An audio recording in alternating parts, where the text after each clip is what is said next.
that you are being bold going with the virtual background today, Tom. Yeah. Yeah, I'm taking my chances. If it doesn't work, I will shut it off. That's what we do on this show every Wednesday night. We take our chances with Broncos country, and we usually land all kinds of fish, right? Big fish, Bronco fish, orange and blue fish. Why? Because this is MHI. We're going to give everybody just a second to come on into the stream. These guys, you can catch us all over. I don't know if you knew this, Tom. We're on Facebook. We're on Twitch. We're on X. We're on YouTube. We are anywhere and everywhere you enjoy your streaming content. Who are we? Well, he's Thomas Hall. I'm Luke Patterson. We are MHI, where you can catch us every Wednesday night at 6 p.m. Mountain, representing Mile High Huddle. If you'd like to reach out to Tom over on X, please do so at Thomas Hall NFL. Yours truly at Luke Patterson LP. And head on over to the mothership at Mile High Huddle. That's milehighhuddle.com. Tom, big day today in Broncos country. That wait, that long offseason wait that we all hate so much, it's just about over. Rookies officially reported to training camp today.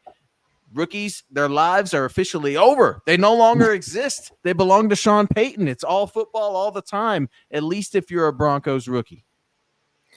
Yeah, and it seems like it's taken forever for this to happen, right? It's finally here. They, there was some questions about who's going to get signed in time and all of that, but this is it. This is the start of training camp. I know it's just rookies, but this is when the slog happens for all these players. I know they work out and they take care of their bodies, but this is the slog going into the regular season now. So it's upon us. It is officially upon us.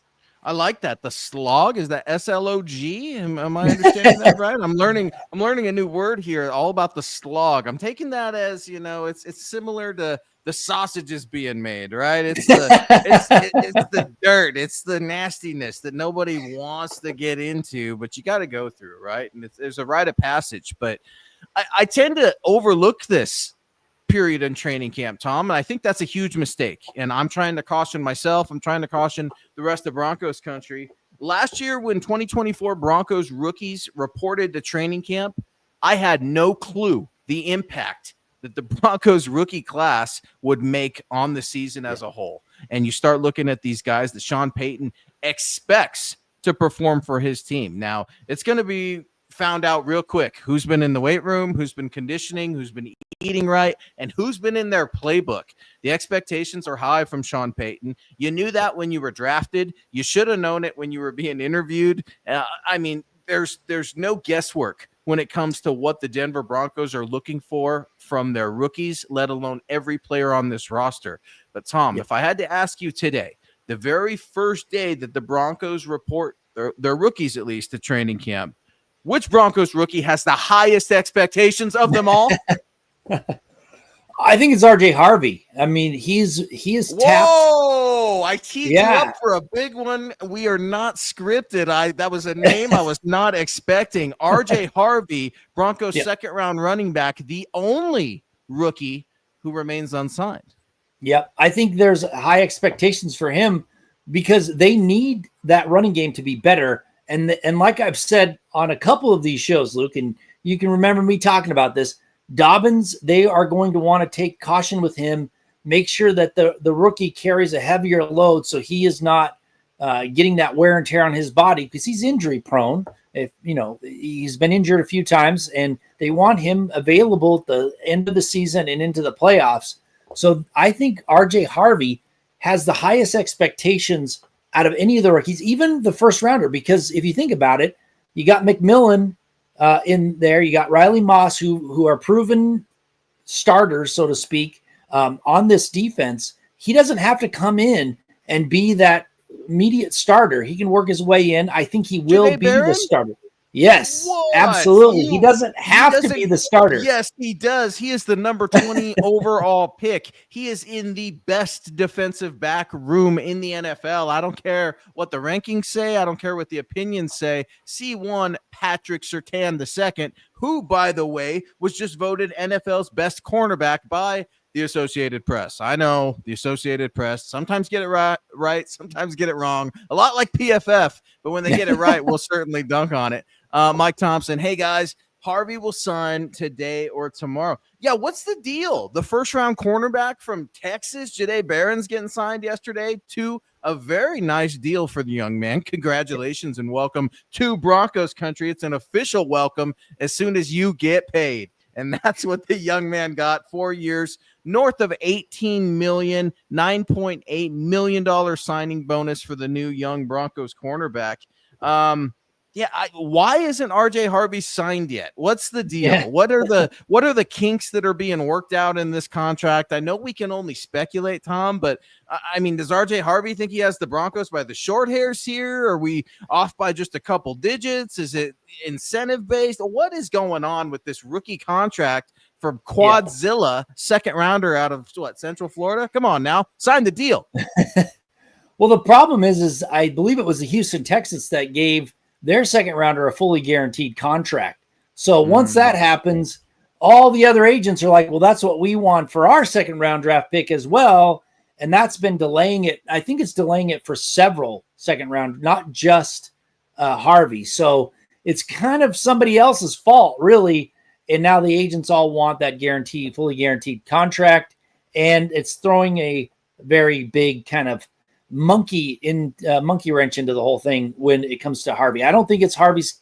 Harvey wants to play, and I don't think it's the Broncos. It's this fully guaranteed thing that they're fighting. The entire league is kind of fighting against right now. Slog, monkey wrenches. I got them all. How the sausage is being made. We were here for all your metaphors, similes, and more here on MHI. David coming in with a very generous $5 over on YouTube. Good evening, Broncos country. 6 days until training camp. Hashtag 13 and 4 plus. Yeah, man, it's time, David. It is time to see what the 2025 season has on the horizon for your Denver Broncos. It's an exciting time. It's kind of the calm before the storm. Before you know it, we'll be complaining that training camp is too long, that why are we fighting these preseason games, just trying to get to the regular season. But man, this is where the Broncos are going to lay the groundwork. And I'm excited to see what this rookie class has to offer. Jahdae Barron, what do you got? I know I poke fun at the number 12 jersey. I'm excited to see what this kid can bring, man. His teammates are singing his praise. You said it. You've said it since he was drafted. He's a quality young man. It's the first thing anyone says when I poke around and I ask, right? I'm trying to check in. I'm in parts unknown. I'm a little out of my element, so to speak. And I'm asking, hey, what do you make of this kid from Texas? What do you make from this kid from Texas? Well, he's a ball player and he's a gentleman. It's kind of the concepts that I get back coming from Jahdae Barron, something that you like to see. One thing I wanted to get into with Jahdae Barron is it relates to his adversary, the wide receiver, at least the wide receiver room, going from corners to wide receivers. Tom, I don't know if you saw this, but during the offseason, it's the season of polls, the season of opinion, the season of rankings. You did some of your very own Broncos rankings, very popular for Mile High Huddle fans. ESPN polled NFL executives, scouts, and coaches, asking who they felt were top 10 NFL wide receivers in the league. Courtland Sutton was not one of them, Tom. What does this mean for Courtland Sutton's future with the Broncos and in the NFL? Well, I don't think the ranking means anything. I actually think it's true. I don't think he's a top 10 wide receiver. I think he's in the top 20 at best. And that's no knock on Sutton. He's had a pretty solid career with the Broncos, other than that injury kind of derailing a little bit. And he shouldn't be unhappy. He's not a top 10. What is the more important question is not the ranking or not where he is how good is Pat Bryant? That's going to tell you what Courtland Sutton's future is with the Denver Broncos. If Pat Bryant is what they keep saying he is, and they keep talking about how great he is, and you get all these, everyone's looking at Pat Bryant. If he's a good player, I don't think they extend Courtland Sutton. They let him walk, and he's playing with a different team in 2026. Sutton is entering the final year of his deal. His contract is automatically void in March 2026. Remember, if nothing's done with Sutton, he becomes a free agent. The Broncos have to eat $7 million or so in dead money.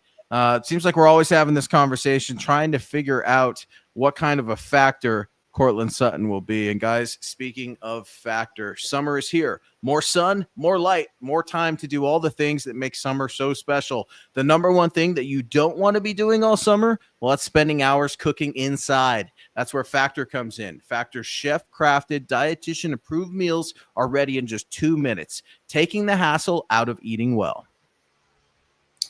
And get outside instead of prepping and cooking indoors. Factor's meal arrive fresh and ready to eat, perfect for any active lifestyle. With 45 weekly menu options, you can pick gourmet meals that fit your goals. Choose from Calorie Smart, Protein Plus, Keto, and more. Boom, guys. Factor absolutely powers your day with satisfying breakfast, on-the-go lunches, premium dinners, and guilt-free snacks and desserts. It's easy to savor more this summer. Factor meals pack in the flavor with none of the fuss. Get started at factormeals.com/milehigh50off and use code milehigh50off to get 50% off plus free shipping on your very first box. That's code milehigh50off at factormeals.com/milehigh50off for 50% off plus free shipping.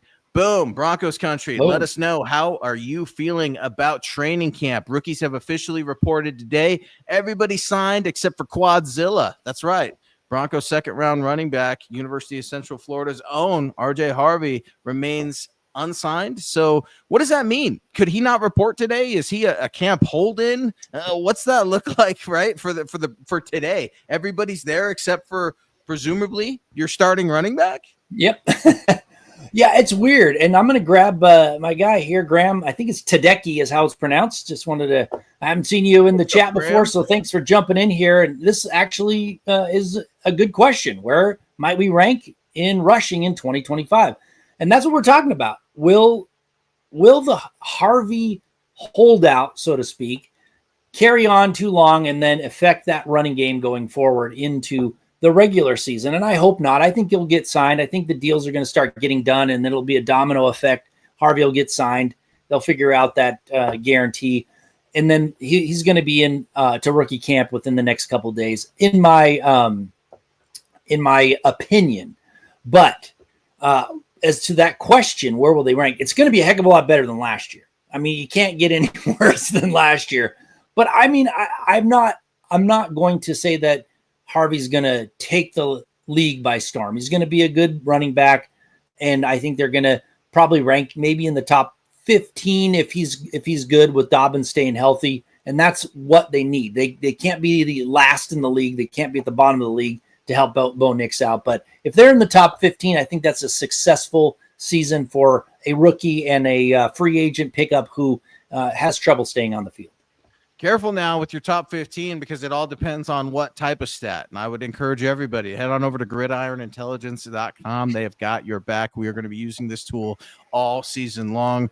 Tom's labor of love. Head on over to gridironintelligence.com. Why do I say that, Graham? Well, if you look at it and you pull it up, you type in AI, whatever you want to do, it'll show the Broncos were right around the middle of the pack in rushing yards per game, hovering just over 100 yards or so. It was abysmal. The Broncos couldn't run the ball. We all remember what we saw. They wouldn't run the ball. And I think the rushing game, I hate to say this, it's going to go as Sean Payton wants it to go. It has nothing to do with RJ Harvey, Graham. Tom, Broncos country. This isn't a Javonte Williams issue. This wasn't a Julio McLaughlin, Audric Estime. This is a Sean Payton Thursday Night Football, run the ball on his call sheet. Egg all over his face still. Again, I'm a Sean Payton guy, but the way things are trending, the way things are going, he's getting his quarterback some new weapons in Evan Ingram. Tom, you wrote a fantastic article. You used Gridiron Intelligence to write that article on what type of impact Evan Ingram could have, not tomorrow, not yesterday,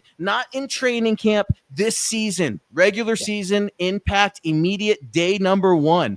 What is Sean going to do about that? He's going to get his quarterback going. I think he wants to throw the ball. I think he wants to reinvent the wheel a little bit when it comes to Bo Nix. Bo and Sean are cut from the same cloth. Remember, Sean was a college quarterback and an NFL quarterback for a very short stint of his own. I think Sean and Bo see a lot of each other, the competitor in each other. But, man, I don't know if Sean can get out of his own way. I don't know how much he wants to utilize the joker position, Evan Ingram, in the run game. I see Mike Kliss, our guy out there, putting articles out there today on Adam Troutman, right? What is Adam Troutman's season going to look like? I just got married, had an eventful offseason, welcoming a new tight end number one into the room.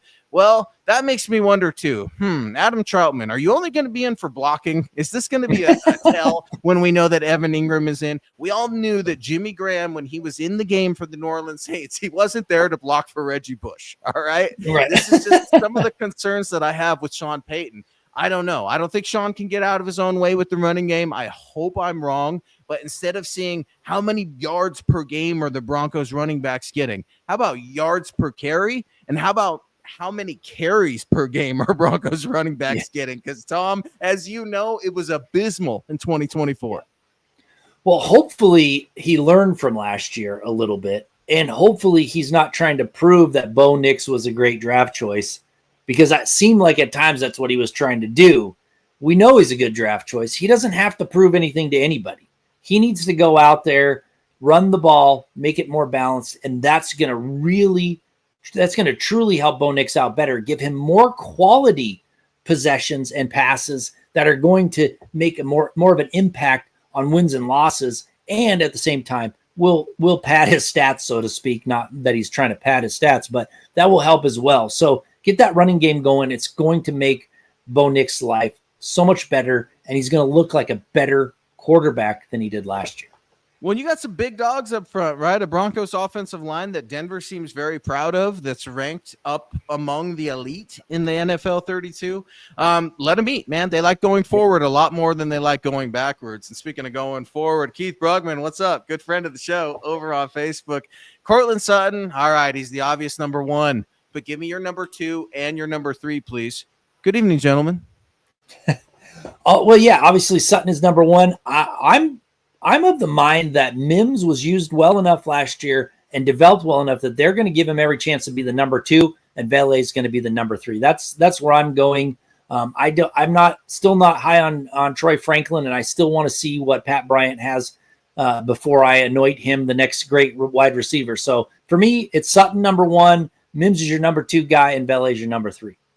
Sutton is no longer your number 1 guy because the Joker is here. His name is Evan Ingram. I think Evan Ingram is going to be the number 1 target here for Bo Nix. A lot of short passes. A lot of people beat Drew Brees up early on in his career because he liked to check some things down, because he liked to take the easy yards. Well, nobody had anything else to say when he hoisted a Lombardi trophy, right? And the rest is history. I think the number 1 target could be Evan Ingram here. And then you look at a Courtland Sutton and then a Marvin Mims. Devon Vele, I'm really excited to see what Devon Vele looks like in training camp. What kind of offseason has Devon Vele had? Troy Franklin. I keep asking you this every single week, right? Like, gee, Tom, what do you think Devon Vele and Troy Franklin are looking like as sophomore wide receivers? Who do you think is going to have the sophomore slump, right? Man, what a competitive room that the Broncos had better have over there at the wide receiver position, because it's a crowded room. Pat Bryant, I hope you're ready to go, because there's no time wasted over there on Sean Payton's practice field. I'm excited to see Pat Bryant versus Jahdae Barron, some rookie-on-rookie crime. I also want to see how the rookie stacks up against the NFL's best corner. Put Pat Surtain on him. Ain't no better welcome to the league than lining up against Patrick Surtain II, the reigning defensive player of the year. And Tom, I'm sure you saw this, man. How much of a genius or geniuses do the Walton Penner ownership group look like for getting that deal done with Pat Surtain? Just 10 months ago, Pat Surtain was the highest paid NFL cornerback, right? Well, now he's like the 5th highest after the Jets gave the bag to Sauce Gardner, making him the highest paid corner. 4 years, $120 million. That's $30 million a year for Sauce Gardner in New York. I'm feeling pretty good about that Pat Surtain contract. Yeah.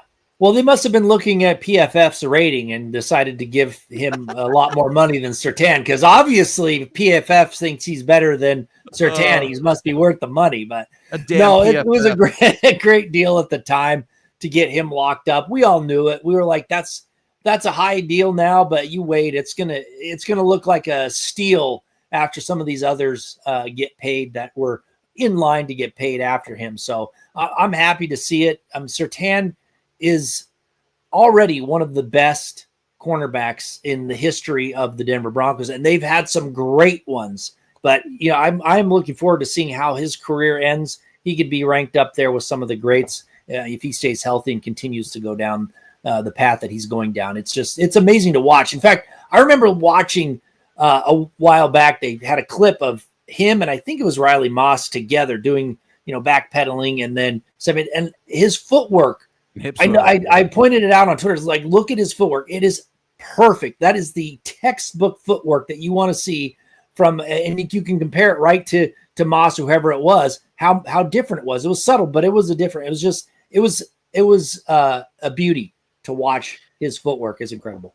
That's just it, man. Like it's we fall all over ourselves over some Patterson, right? Because he truly is a once in a lifetime type of player. And I remember fighting tooth and nail, the draft experts and everybody else for that. I'm like, man, Pat Surtain, he's got to be your guy. I was on Pat Surtain and Micah Parsons. Those were my two guys.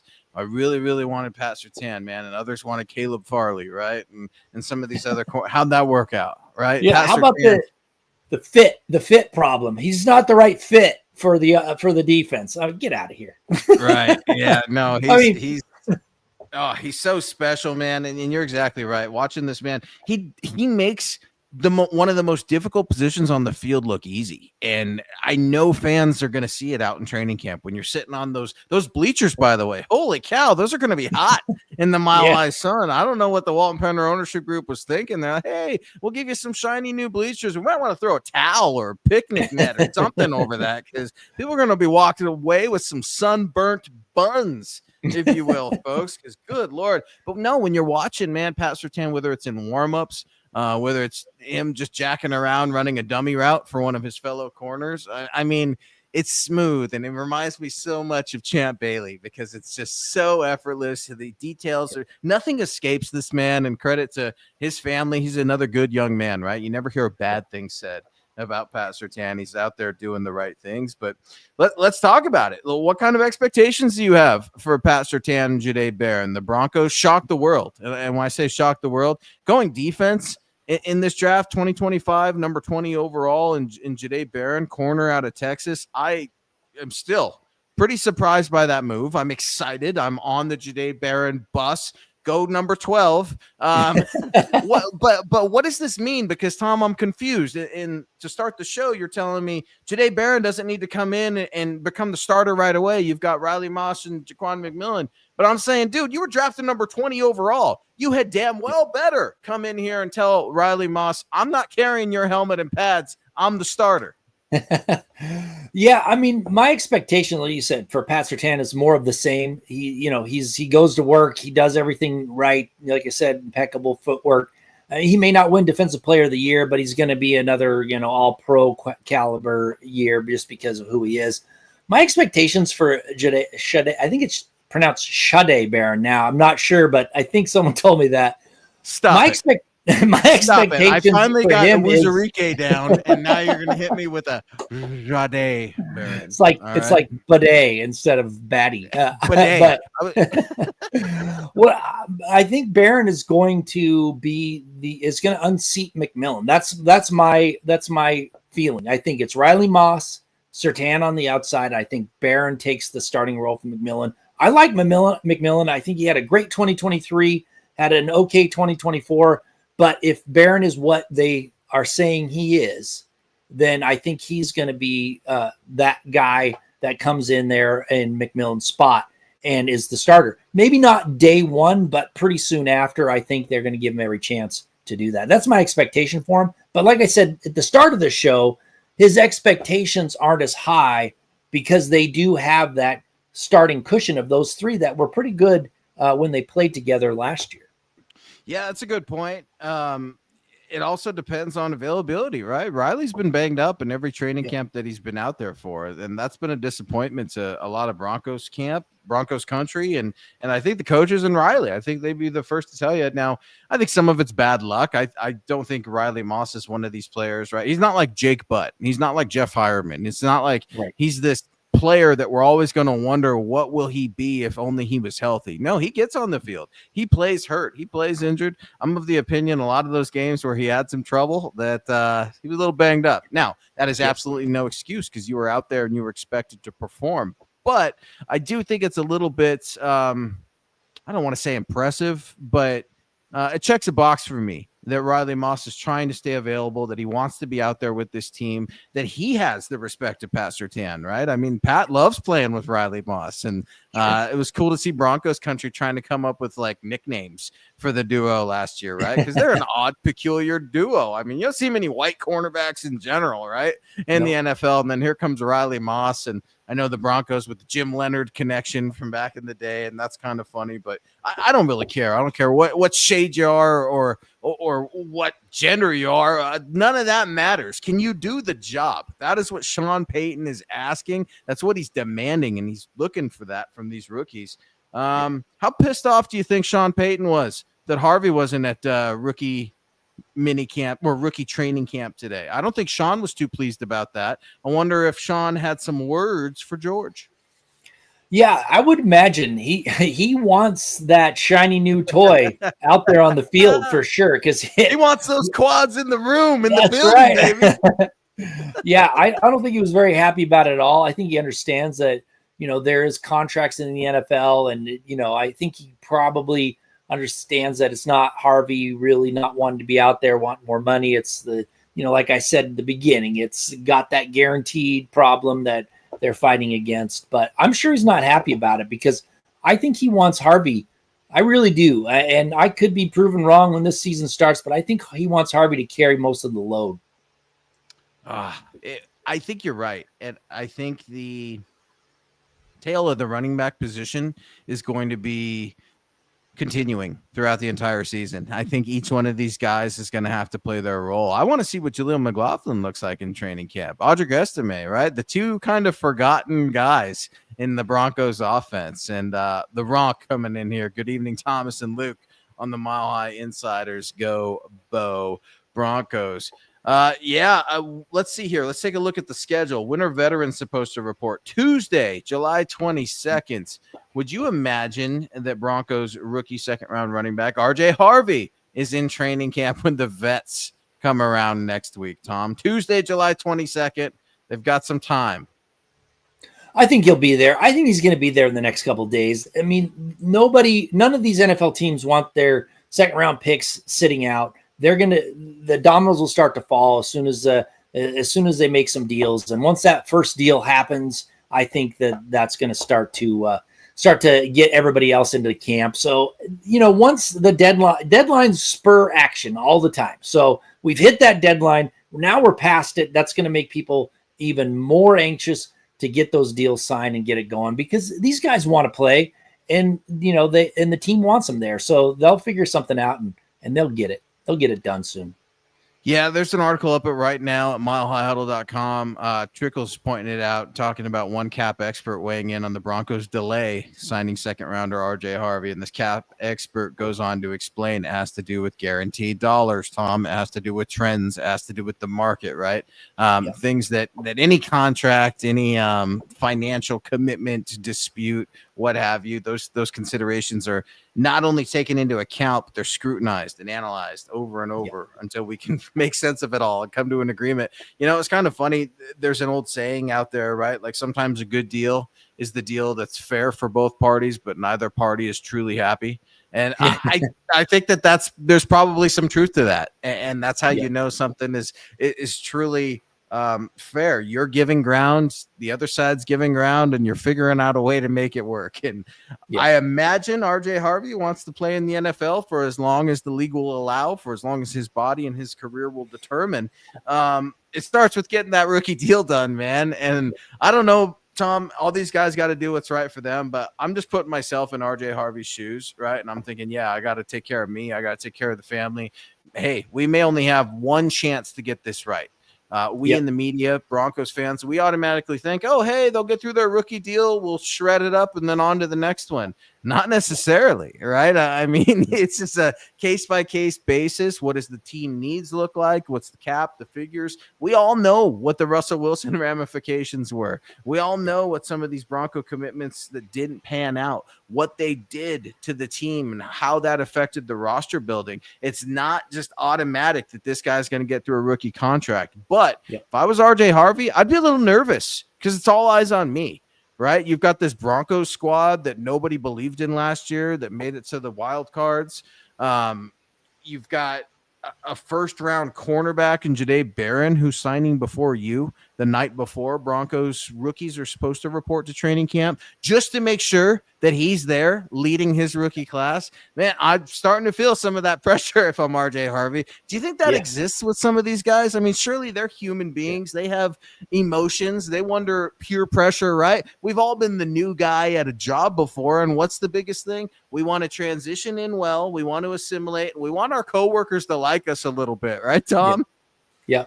Oh, I'm sure there's some pressure. I'm sure he's feeling it. He wants to get it done. The team wants to get it done. It's like I said, they just got to figure out the numbers and make sure that it works. It's other teams kind of holding it up, but he wants to be there. And like you said, I mean, the lifespan of an NFL player is short. I think it's average 3 years. Running back's even shorter. So get the deal done right. Get out there and perform under that rookie contract, and then see where it goes. But there's no done deals. Even first round draft choices don't make it all the time in the NFL. So I know why he's trying to get this done right, but at the same time, I'm sure he's anxious to get out there with his teammates and bond, show them what he can do. Start to show those quads off in training camp and say, "Give me the ball, coach. I'm going to carry the load with these massive quads." Yeah, maybe don't squat so much. Let's stretch. How flexible is he, right? And the reason I say that is because, look at Nick Chubb, right? We all know Nick Chubb is a what does Mark Schlereth say? He's like not a gym rat, but like a weight pig or a muscle pig. I think is how he describes it. He's a muscle pig. He's just in there and constantly yoked out of his mind. Those injuries happened to Nick Chubb too. I wonder about that too. How much of the impact of his body is felt through his vigorous training routine. On the other hand, you look at King Henry, right? And all the things that Derrick Henry's doing at his age with that workload that, remember, we were all wondering how many tread was left on the tire from Alabama. And he comes into the NFL, grinds through the Titans, go to Baltimore, and we're thinking, okay, him and Lamar, they'll share the load. No, Derrick Henry was the load. He is the load for the Baltimore Ravens. So it does make you wonder a little bit. Tom, I did want to circle back to the wideouts just a little bit because this was really interesting. We're always kind of kicking the can down the road with Courtland, right? We being the Denver Broncos country, specifically on this show. What do we do with Court? He's not top 10. Is he top 20? Yeah, I think we would say that. I have some issues with these top 10 wide receivers on this list from ESPN. Imagine that, right? And a poll from anonymous executive scouts and coaches on top wide receivers. And you get into some of these obvious names, Tom, and they belong there. Who am I talking? Bengals, Jamar Chase. Vikings, Justin Jefferson. Dolphins, Tyreek Hill. And I come to a screeching halt when it comes to Tyreek Hill. Tom, how long are NFL fans going to pretend that Tyreek Hill is the same Tyreek Hill that he was with the Kansas City Chiefs? This is not the same player. I 100% co-sign Randy Moss, who came out this week and said Tyreek Hill is, quote, nowhere all time, end quote, compared to other great receivers like himself, Jerry Rice, and Terrell Owens. Tom, where do you put Tyreek Hill when it comes to current wide receivers? And do you believe Randy Moss's comments about Tyreek Hill being, quote, nowhere all time, end quote, are they justified?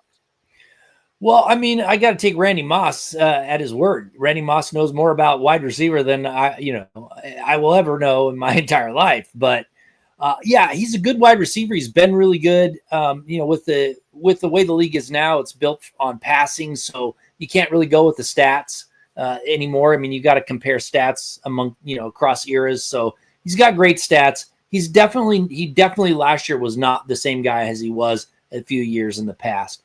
But he has to have a longer career. I mean, to be mentioned with Moss, Rice, they've got to be out there, almost to their 40s. Performing at a pretty high level to get to where they got to. And right now he's not there. And, frankly, I don't know if he will, based on what I've seen in Miami, his disgruntledness, what I saw last year from him, he's going to have a pretty big bounce back next year to justify this ranking that they have him, at number 4 or number 5 in the league right now? Yeah, they have him at 3, man. They have him at 3. At 3. That seems pretty high. To your point, they have him ahead of CeeDee Lamb. I put CeeDee Lamb over Tyreek Hill 10 out of 10 times and twice on Sunday. Like, I don't get that. Eagles, AJ Brown at 5. Lions, Amon-Ra St. Brown. Tom, you know he's one of my favorite players of all time. I love watching Amon-Ra St. Brown play wide receiver. I don't think he is a wide receiver. He's a football player in a wide receiver's body. I get like they're not the same receiver, but I get some Rod Smith vibes with Amon-Ra St. Brown. He's a violent wide receiver. He likes a good crack block. He likes to get on these linebackers when he can. Absolutely love the guy. Malik Neighbors has no reason to be on this list at number 7. I can't remember what Malik Neighbors has ever accomplished in this league. 15 games, and we're going to put him in the top. 7 touchdowns. That does it for the seven touchdowns, 109 receptions. Yeah, 1,200 yards, and we're going to put this cat Malik Neighbors up there. Nico Collins, I do have love for him, right? We talked about the Texans earlier in the show. Nico Collins had a very special season last year. Looking to see what he can do coming back from injury. Mike Evans, what an absolute freak. I know that Mike Evans' name kind of comes up with me when I'm talking about Courtland Sutton, because I'm always like, I like Courtland Sutton. I like his grit, but I love Mike Evans, and I love Mike Evans' grit, right? And I think Mike Evans is a little bit more of a villain. I think Courtland Sutton's too nice of a guy to be like a Mike Evans, because Mike Evans is just the absolute dog. And then Jets, Garrett Wilson, who got an extension today, right? Round out your top 10. So I take exception to some of the names on that list, namely Tyreek Hill, Malik Neighbors. Don't really understand those ones. Did I miss McLaurin? Was McLaurin on the list? No. He seems like he should be up there too. I mean, I think he's a good wide receiver. Why isn't he on that list? I don't know. Oh, ESPN, their favorite. Yeah, it's like pretty obvious who they spoke to, right? When you start looking looking down here. I wonder which coaches and execs you guys talked to. I don't know. Kind of interesting when you look at the overall rankings. I do think it's kind of funny when you see these guys come out like a Randy Moss and you're like, nah, Tyreek Hill, he's not even close. And look, maybe you call me a homer and you could say, oh, you're the Broncos guy. Of course you don't like Tyreek Hill. And I'd say you're absolutely right. I've never liked Tyreek Hill. I never will. I think he's a trash human being. You can go back and read all about him. But when's the last time Tyreek Hill was truly a difference maker for the Miami Dolphins? When was the last time it was Tyreek Hill that led that team to victory? Because there aren't too many of those. And yeah, you can say, the Dolphins whipped up on the Broncos. What, they beat them by 100 just a couple of years ago, something like that. The Dolphins will always have that, you bet. But I just think there's a huge difference when it comes to types of success in the NFL. And I don't think Tyreek Hill is a part of a team's success. That's why Andy Reid sent his ass to Miami. I don't want you to be part of my team anymore. You're a me guy. Enjoy South Beach. And I don't think the Dolphins have won a playoff game since the turn of the century, if I remember correctly, either. So I don't think I don't think he helped too much. So they're still kind of dwindling around in the no man's land of playoff wins. So yeah, I don't know. These lists start to bother me. And Michael Ronquillo jumped in here with another list, and I got to find and I probably can't find it, but talking about how they ranked the Broncos, or ranked the top defenses since 2000, and the no-fly zone didn't even make the list. Like, are you not watching football? I mean, what is going on? And I don't even think the Seattle Seahawks, the Legion of Boom, was on that list. If I'm thinking of the same one, it's like, what is the deal with lists? Are they just making lists now to get a reaction so that people will click on their site? Like, instead of actually thinking about it and doing it right, it's like, what can I do to piss people off so that they'll read my article? I don't understand it. It's ridiculous. But anyway, so the lists are bad. But this 2015, I got another bone to pick before you jump in here, Luke, because I got another problem about the 2015 defense. We got Alex Singleton out there. I saw a quote, and I couldn't find where he actually said it, but talking about how he thinks the defense should go out and be better. It's going to go out and be better than the 2015 Broncos. Now, you can have that goal, but don't be talking about it before training camp even starts, man. I mean, that's a historic defense. I know you have goals. The 2015 no-fly zone weren't out talking about how great they were going to be before training camp. They realized in camp how good they were going to be, and they went out and performed. Don't talk about it. Make sure you got a good defense. Go out there and prove it on the field. then you can start talking about how great this defense is, because I just hate it when players start setting that up, believing their own hype, and so they don't have to go out there and work for it. It bothers me. Every once in a while, I'm willing to give a guy a pass on a horrible media answer, and it's usually because they're a rookie, Tom, or because they're new to the city, right? And they don't know something like, gosh, who was it? It was my guy, JL Skinner. Your guy, JL Skinner. We like JL Skinner, right? We're fans. We're hoping to see the young man do well, and it's time to put up or shut up, especially in this special teams unit and that defensive backfield in this training camp. But when JL Skinner came to the Broncos and was like, oh, I don't really know who Steve Atwater is, I was like, bro, I can't believe you just said that into the microphone. All right. I liked him. Had to go back to my notes, had to go back to film and, man crush him because I was so hurt that he didn't know who Steve Atwater was. Alex Singleton's been in the league. This is his 7th season, Tom. You should know better than to say stupid bleep like that.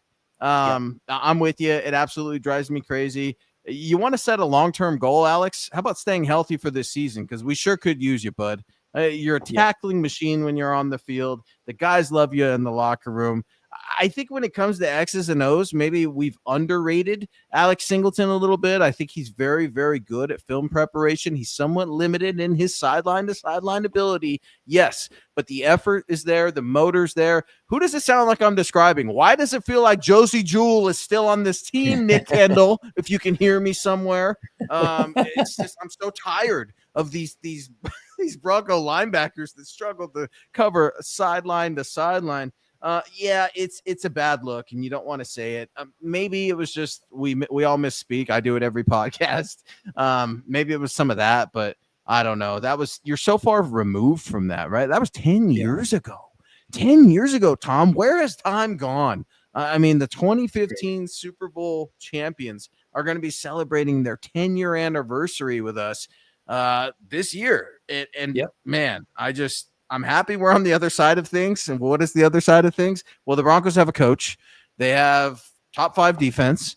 They have franchise quarterback, and they're in the playoffs, right? So I think we're on the other side. Phil McLaughlin weighing in support over on Facebook. Appreciate everybody so much tonight.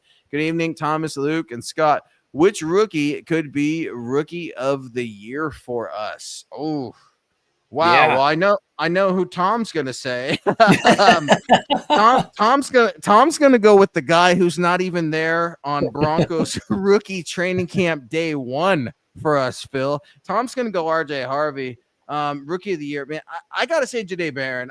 I really don't see him easing into this defense. I think he needs to come on and become the starter immediately. It's the only way you can get smooth things over with this fan base. Granted, Sean Payton doesn't care about appeasing the fan base. See the limited tickets for Broncos training camp. For me, it's got to be this young man. I know, Tom, you put up tons of great reasons about Riley Moss being a playmaker, having some veteran experience. Jaquan McMillan, same thing. They're 2 different players. They're kind of nice, limited physical capabilities, a lot like Alex Singleton. Jahdae Barron, did I say it better? Jahdae Barron, he is not limited in his physical ability. This guy's an athletic freak. He could play safety, corner, nickel, dime. He could do anything you want him to do. So for me, this one's easy. It's got to go Jahdae Barron, the winner of a new 4-year, $18 million rookie contract from your Denver Broncos.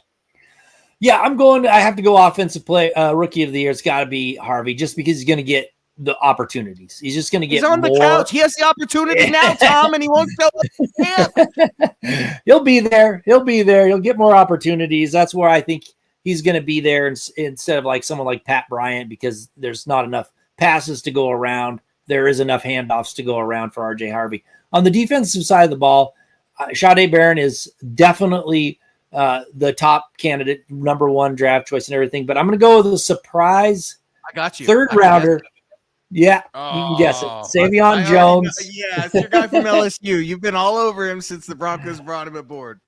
To me, he's a great 3 technique, right? That's what they brought him in. He was an edge guy, a defensive edge, but he's got the size. He's got a relentless motor. He's got that penetration ability. If you look at what that 3 technique that I think that they want him to be. You look at the qualities of that across the league.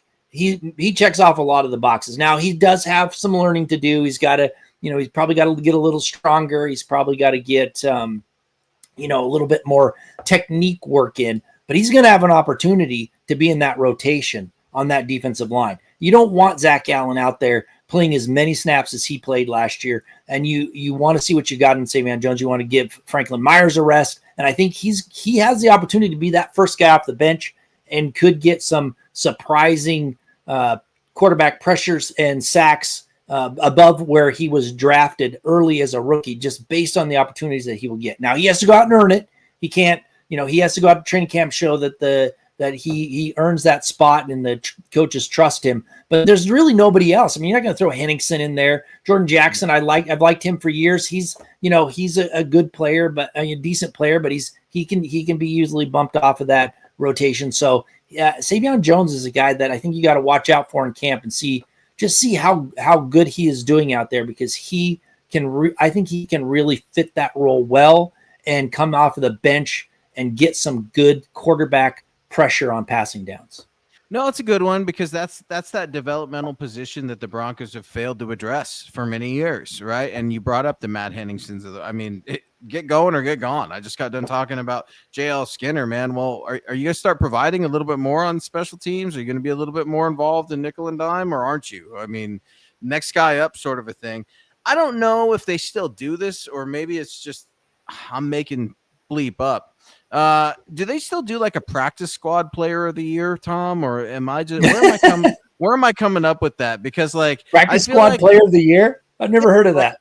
Well, like a team practice squad guy that like they all really, really, I don't know, got the piss beat out of him, but they all really loved him for that. I don't know. Are you thinking about Rudy? You're thinking about Rudy is what you're thinking about. Rudy from the movie that he got beat up all the time as the scout guy. Fair enough. Let's call it the Broncos Rudy Award. If the Rudy Award was a thing in this Broncos training camp, and we're making it a thing here on MHI tonight.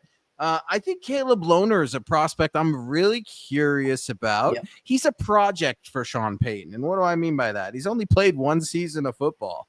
He's the Broncos' 7th round rookie out of Utah, 6'6", 250 pounds. I think he caught one touchdown and like 4 catches all year last year. It was really odd. Wasn't it like every catch was a touchdown or something like that? I mean, it was crazy. Yeah, it was really odd when you look up Caleb Lohner's stats, but I am curious because Sean sees something there. I don't know if he sees something on special teams. Maybe, hey, special teams, say what you want. And I know it sounds kind of funny, but they can use an improved blocking unit.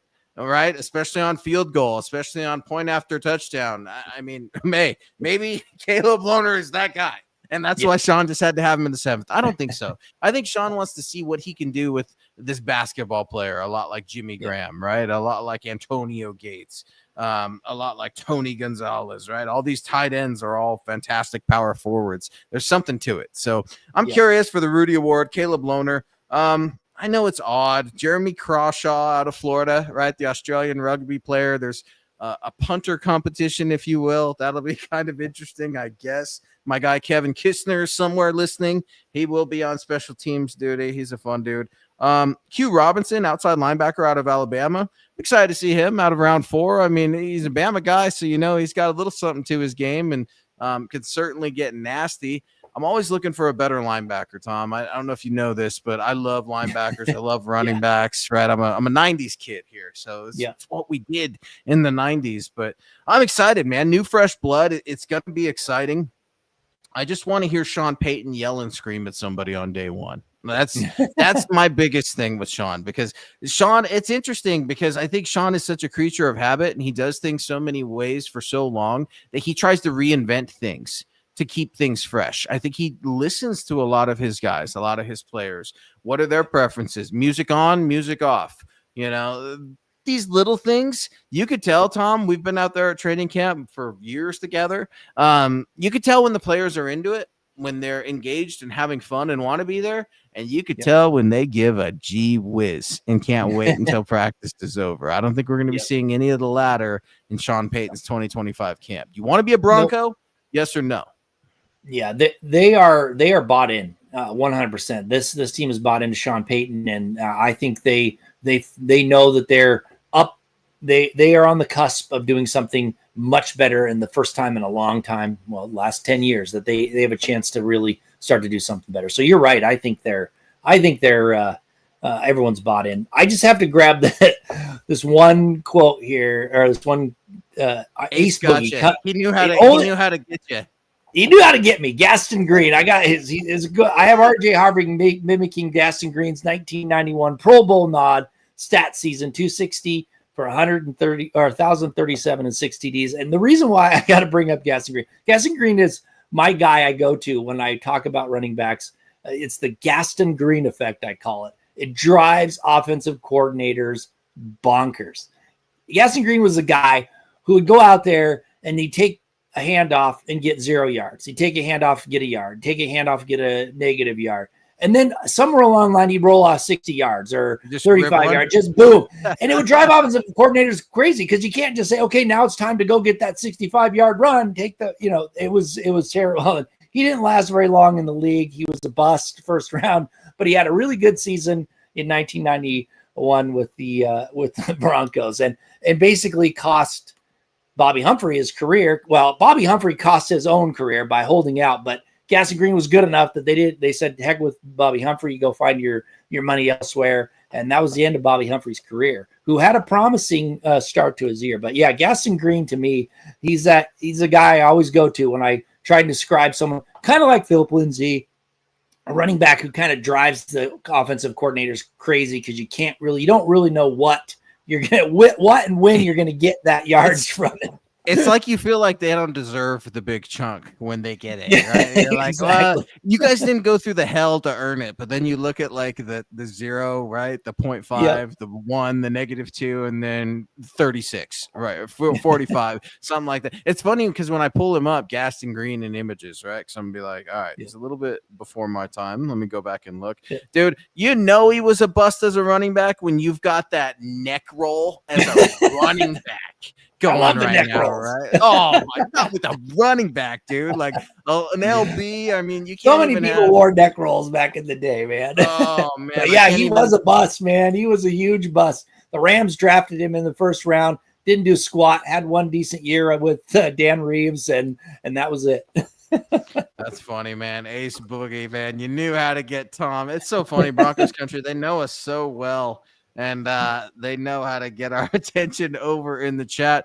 Final call before we step out of MHI. It's good to see everybody as Broncos rookies reported the rookie camp today. And when I say rookies, all of them but potentially your starting running back, Tom's favorite to lead rookie of the year odds in Broncos, RJ Harvey, running back. No, I'm with you. Maybe – news broke since we've been on. I keep like reloading my social media and stuff to see if he's been signed. And all I keep seeing is that our guy Shane Gillis is killing it on the SBs right now. I stopped watching the SBs. It got like really political and weird for a while. And what hasn't, right? One of our shows that in things that we pride ourselves on, this show and MHA, we aren't political. We stay away from all that crap. This is a place to come escape and have some fun. If anything, we're going to get into some Star Wars, some pop culture. We get into a whole mess and variety of things, but I don't know, man. I may have to go back and take a peek at the ESPYs because Shane Gillis, dude, is one of the funniest dudes. Some of his impersonations, some of his jokes, his show. I haven't seen Tires yet. I've heard good things over on Netflix, but are you a Shane Gillis guy, Tom, or where are you? Talk to me about comedians. I don't know. I'm not. I'm not. I don't know. I don't know enough about him. You don't know? No, we got to get some Shane Gillis on MHI, man. I'll have to. I'm a huge, I'm so into comedy, man. Like I need to laugh more, right? And I'm a huge Tony Hinchcliffe guy, Bobby Lee. I've listened to Rogan for years, Joey Diaz, Bill Burr. I mean, on and on and on. We can go on and on. But how about this real quick? I saw this on the way out. Speaking of pop culture, Tom, what are your thoughts about Barstool's own Dave Portnoy is joining Fox Sports college football big noon kickoff on Saturdays? Tom, I know your world will forever be changed now that Dave Portnoy is hosting college football big noon kickoff. I don't know, man. I mean, he's popular. He's people, follow him a lot. I don't know anything about him other than I think he said some pretty off-color stuff. I don't know, but I don't really listen to him. I don't really follow his stuff, unfortunately. He's so the I don't know. pizza guy. He tries pizza and he's a billionaire. Yeah, he's super rich. Like, Didn't he scam like ESPN or something out of billions or millions by selling it and then getting a chance to buy it back cheap or something like that? Man, I don't know enough about it, man. No, it's crazy when you like go through like the stories of this week, right? And you're seeing like Emmanuel Acho and Joy Taylor and their shows canceled and all the mess that's kind of mucked up Fox and ESPN for the past, I don't know, 5-10 years. We've talked about it. I mean, remember when it used to just be kind of those two places where it was ESPN or NFL Network, and now platform streaming, hell, we're one of them. The media outlets have changed completely. Even radio, sports radio is something you and I have loved for years, is kind of dying, if you will, and converting and transitioning, right? If you will. It's just, I don't know. It's a sign of the times, man. Things are a little bit different. It's just crazy to see all these changes so quick right before training camp.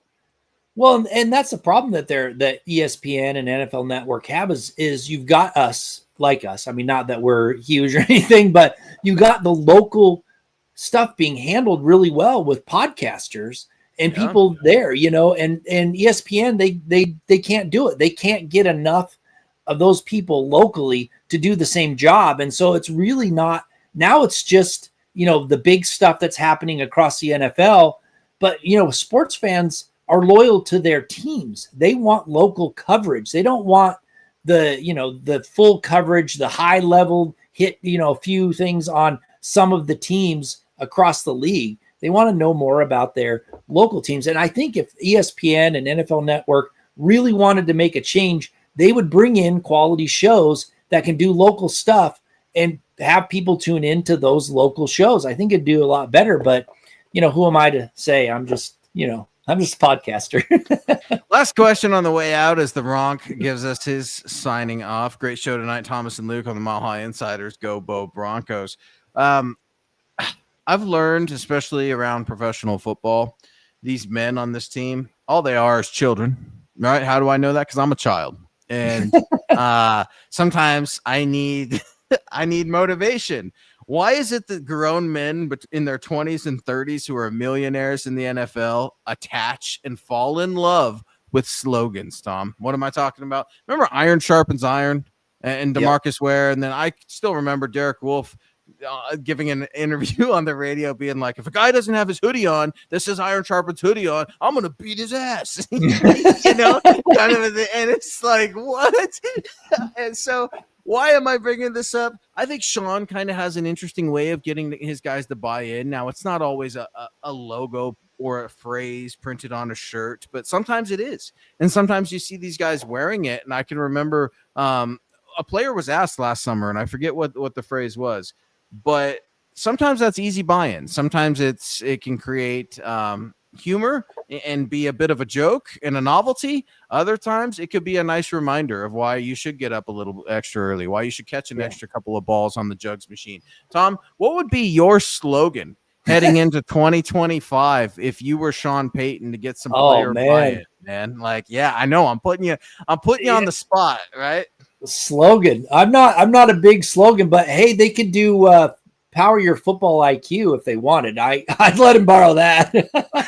I hope, Sean, if this could get to Damani Leach, George Payton, somebody I got the CEO. Give me a buzz. I know him. Gridiron.com. Description. I don't know what it would be, but I mean, like, what doesn't kill us makes us stronger. Something like that. Some good one, something that has meaning and I love quotes. I can't remember them all, but I do love reading them, and they are inspirational. They can get out of hand, but some of them, the good ones, are really good. So I'm with you, but I don't know what it would be, Luke, but something that really kind of, it's more inspiring, because that's last year they needed more than just a spark to get them to where they were. They needed to come together as a team. They need to play better. Now they just need that extra. They're already at this level. They need that extra little push that gets them to that next level, which will require that little extra effort in the game, the little extra effort to get those wins when they shouldn't, to push them over the top. That's what they need now. So something that inspires them, they can think about while they're playing that game, why they're there, and what is it that this team needs, why that team needs a little extra effort to get that win. That's where I would go. I don't know what quote would embody that, but that's what this team really needs. I completely agree. And the bad ones are bad and they live forever, right? Todd's pointing out and Dave's pointing out, let's ride, man. That thing was that thing was beat to death. And yeah, how about Russell Wilson out there in New York, man? Do you think Jackson Dart's going to make Russell Wilson carry his pads? Like that's a Jameis Winston. That's what I'm wondering about a little bit. I don't know. Sean Payton is such an ornery character, a villain in his own right. If it wasn't, for Roger Goodell, I could see Sean's slogan being like "F you," something like that to the AFC West, or Sean's just a bold guy like that. I'm sure some of those conversations are going down, just like conversations with us can always go down every Wednesday at 6 p.m. Mountain. If you'd like to reach out to Tom over on social media on X, that's at Thomas Hall NFL. Yours truly at Luke Patterson LP. Head on over to the mothership, milehighhuddle.com. Give at Mile High Huddle a follow. We got to beef up our podcast numbers as well. Head on over to X. Get following this pod. That's at MHI_pod. We'd really, really appreciate it. Remember to give the stream a like on Facebook and YouTube. Really appreciate all of our super chat superstars on Facebook and YouTube. Thanks for everybody watching on Twitch. We will be back next Wednesday, rocking and rolling deep into training camp, getting things going into the meat and potatoes of things. We are super excited into training camp. Broncos country. This is the way. This is the way.